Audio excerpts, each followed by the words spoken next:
Hi, my name is David Cahoone. In this video, we're going to go through step 2 of the EPC method, which is client takes the life-dat test. But before we go through step 2, I want to provide you a little bit of background on the life-dat test, or more formally known as the Life Insurance Diagnostic Test. The Life Insurance Diagnostic Test is a unique online interactive analytical tool that objectively assesses an individual's or family's estate and business planning based life insurance needs.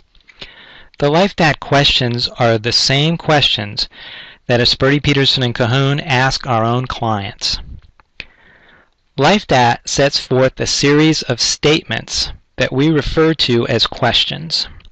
You have the choice of agreeing with the questions with a yes response, disagreeing with a no response, or dismissing the question as not relevant with a not applicable response. The result of a no response or a not applicable response is the same, so you do not have to worry about which one specifically applies when you're going through the test. Analyzing insurance needs in just a few minutes may seem impossible at worst and superficial at best. Yet there are a limited number of estate planning insurance needs and a corresponding limited number of facts that dictate those needs. We have found in years of testing that by analyzing responses to carefully crafted statements, we can draw extremely accurate inferences about life insurance needs, which we have verified through innumerable beta tests so that it can objectively predict with a significant accuracy your estate and business planning life insurance needs, if any. So with that background, let's go through step 2. In step 2, you explain to your client that the life-dat test is easy to take and can help him or her objectively diagnose their precise planning-related funding needs. Then the issue arises where the test can be taken.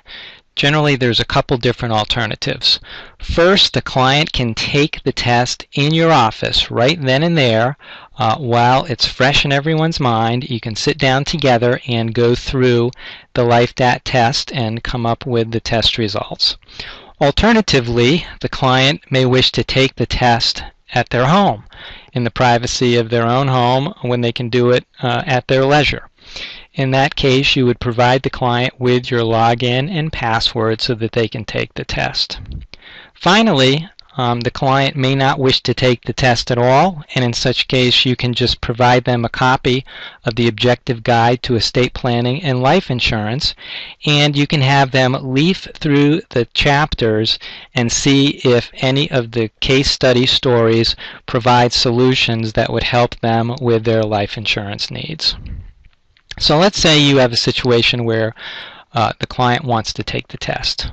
Well, how do they do that? Well, first they go to life-dat.com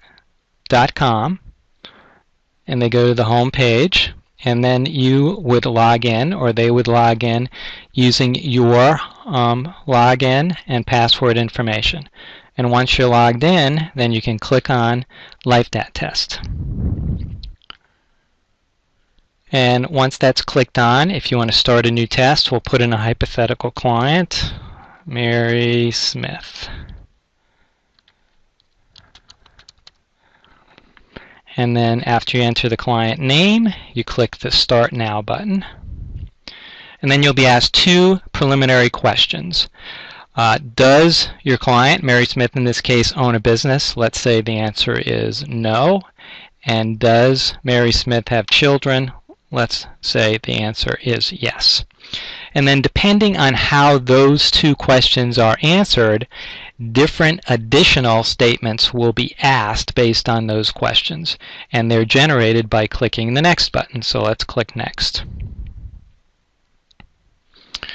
And then you will see that a series of statements have been generated for Mary Smith. And in this particular case, it's a total of 28 additional statements. So you and Mary Smith, or Mary Smith on her own, would go through each and every one of those additional statements, answering correctly for her, either yes, no, or not applicable. And once that was fully entered, then Mary would hit the submit button. And once the submit button is hit, then test results will be generated. Our next video is step 3 of the EPC method, which is the client and advisor receive the test results and go through those results. Thank you for listening to this video.